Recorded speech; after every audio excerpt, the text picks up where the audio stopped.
අපේ පළවෙනි ප්‍රශ්නේ. දැන් අපි ආදරයට කියන්නේ ජැෆ්නා බොයි දනු නැතන් දනු එහෙමනේ. ඉතින් ඔයාගේ ෆුල් නේම් එක මොකද්ද? Savio Danushtan Innasi Thambi. Danushtan. ඒ අලහාන පෙර. හරිම ලස්සනයි. ඕක ඇත්තට මගේ තාත්තට ඕන වෙලා තිබ්බලු පොඩි දෙමළ ගතියක් ওই නමට. ඉස්සර තිබේ සාවියෝ ඩනු කියලා.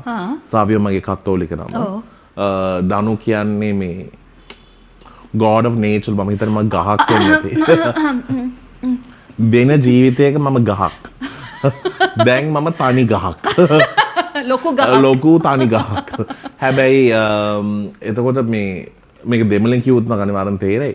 මේ එතකොට අම්මාට කියලා මේ මොකද මේ මොනවද හරි දාන්න ඕනේ කියලා ඩනුෂ්තන් කරගෙන. එතකොට තාත්තගේ අංකල් අහලා එනං තව ළමයි හදන්න එපා කියලා. අම්මා කියලා ඇයි දැන් නම් දෙමළෙන් ඕව නම හදන්න බෑ විලුන්දන ලැබුණන් කියලා තමයි දාන්න. ඒක මට නම් හොඳටම තේරුණා.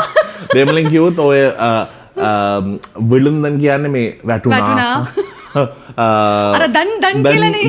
දන් කියන. හැබැයි මගේ තාත්තගේ පැත්තේ සුහන්දන්, ජයන්තන්, රවින්දන්, අම්මගේ පැත්තේ නියන්දන්, රිෂාන්තන් ඔක්කොමලතන්. දන් මගේ කසින්ගේ නම ප්‍රියන්තන්. හරිද? අර අංකල් කියපේ විලුන්දන් තමයි.